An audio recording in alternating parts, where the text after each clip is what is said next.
एक तरफ है बंधन स्मॉल कैप फंड जो 250 से ज्यादा कंपनियों में पैसा फैला कर बैठा हुआ है, और दूसरी तरफ है Motilal Oswal small cap fund जो सिर्फ 60 चुनिंदा स्टॉक पर बड़ा दाव खेल रहा है। तो किस फंड में है ज्यादा रिस्क और किस फंड में मिलेगा छप्पर फाड़ रिटर्न, चलिए इन दोनों फंड का डेटा देखते हैं। तो सबसे पहले अगर मैं यहाँ पर इन दोनों फंड की पोर्टफोलियो ओवरलैप की बात करूँ तो इन दोनों फंड के पोर्टफोलियो में जो ओवरलैप है वो 9.65% है, जो कि पोर्टफोलियो बिल्कुल ओवरलैप कम देखने को मिल रहा है। इन दोनों फंड में आप देख सकते हो 20 स्टॉक है जो कॉमन है। बंधन स्मॉल कैप फंड के पोर्टफोलियो में 228 स्टॉक ऐसे हैं जो बिल्कुल अलग है, और Motilal Oswal small cap fund के पोर्टफोलियो में 36 स्टॉक ऑन कॉमन है। तो पोर्टफोलियो ओवरलैप बिल्कुल सही देखने को मिल रहा है। अब चलिए रिटर्न की बात करते हैं। तो आप देख सकते हैं बंधन स्मॉल कैप फंड ने एक साल में 5.6% का रिटर्न दिया है, जबकि Motilal Oswal small cap fund ने एक साल में यहां पर 14.7% का रिटर्न दिया है। तो ऑलमोस्ट आप कह सकते हो कि एक साल में बंधन स्मॉल कैप फंड से लगभग डबल से भी ज्यादा रिटर्न बनाकर Motilal Oswal small cap fund ने दिया है। 3 साल की रिटर्न की बात करूं तो बंधन स्मॉल कैप फंड ने 27.2% का तगड़ा रिटर्न दिया है, और यहां पर Motilal Oswal small cap fund का 3 साल कंप्लीट नहीं हुआ है। 5 साल में बंधन स्मॉल कैप फंड ने 20% का जबरदस्त रिटर्न दिया है, और Motilal Oswal small cap fund अभी नया है। तो आप देख सकते हो कि यहाँ पर मोतीलाल ओसवाल स्मॉल कैप नया है, जिसका सिर्फ 1 साल का ही रिटर्न है जो तगड़ा देखने को मिल रहा है, और 1 साल के रिटर्न के मामले में बंधन स्मॉल कैप फंड को Motilal Oswal small cap fund ने पछाड़ दिया है। लेकिन सिर्फ रिटर्न देखकर ही फंस मत जाना। क्योंकि यहां पर आप देखोगे तो बंधन स्मॉल कैप फंड के पोर्टफोलियो में 259 स्टॉक है। मतलब फंड मैनेजर काफी डिवर्सिफाई करके और पैसा ज्यादा स्टॉक में थोड़ा थोड़ा लगाकर रिस्क को कम करके चल रहे हैं, जबकि Motilal Oswal small cap fund के पोर्टफोलियो में सिर्फ 7 स्टॉक है। मतलब फंड मैनेजर सिर्फ चुनिंदा स्टॉक को रख रहे हैं और वहां पर पैसा लगाकर बड़ा दाव खेल रहे हैं। तो इन दोनों फंड में अगर मैं रिस्क की बात करूं तो ज्यादा risk Motilal Oswal small cap fund में देखने को मिल रहा है, और ज्यादा रिस्क के साथ साथ ज्यादा रिटर्न भी देने का दम रख रहा है।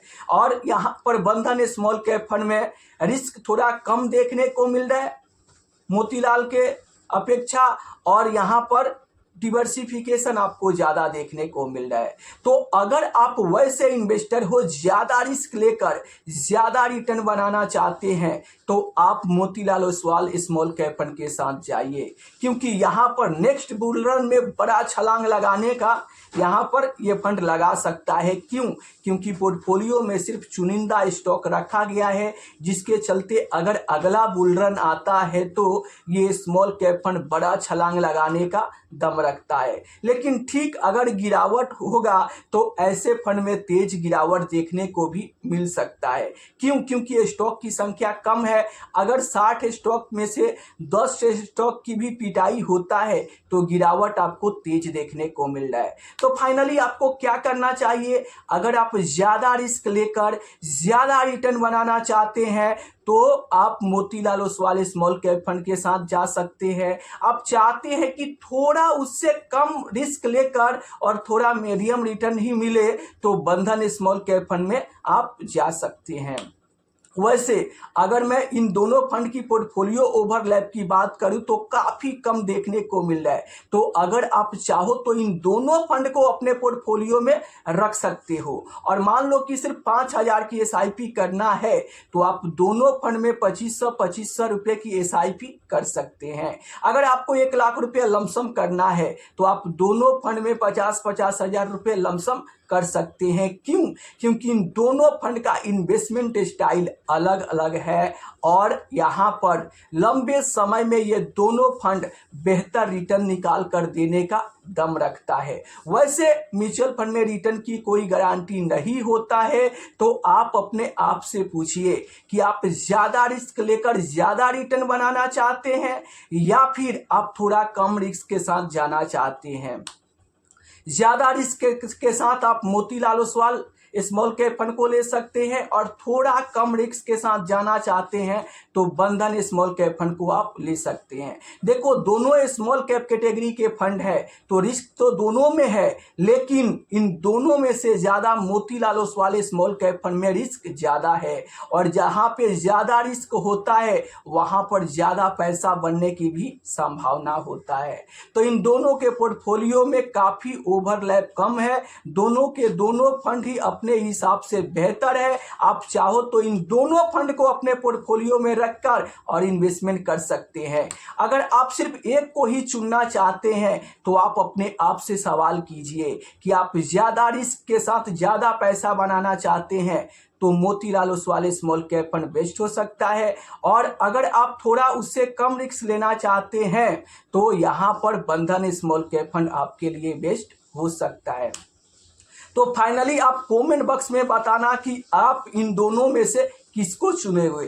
क्या आप इन दोनों फंड में इन्वेस्ट करोगे या फिर किसी एक को चुनना हो तो आप इन दोनों में से सिर्फ एक को कौन सा फंड चुनिएगा, नीचे कमेंट बॉक्स में ज़रूर बताइए। और क्या आप स्मॉल कैप फंड में इन्वेस्ट करते हैं तो आपको कितना का रिटर्न मिलता है, और ऐसे ही अगर आप किसी दो फंड का यहाँ पर कंपेयर करना चाहते हैं तो आप नीचे कमेंट करके पूछ सकते हैं। मैं पूरा कोशिश करूंगा उस फंड पे भी डिटेल वीडियो बनाने के लिए। तो दोस्तों, अगर आपके भी मन में म्यूचुअल फंड से जुड़ी, इन्वेस्टमेंट से जुड़ी कोई भी सवाल चल रहा है तो आपको बिल्कुल भी शर्माने की ज़रूरत नहीं है। आप कमेंट करके पूछ सकते हैं, मैं पूरा कोशिश करूंगा उसे वीडियो के माध्यम से आपको सही रिप्लाई देने के लिए। तो फिर देर किस बात की, फटाफट चैनल को सब्सक्राइब कीजिए और अपना सवाल कमेंट बॉक्स में लिखकर भेज दीजिए, ताकि उस सवाल का आप डाउट क्लियर करके आपको इन्वेस्टमेंट जर्नी में काफ़ी ज़्यादा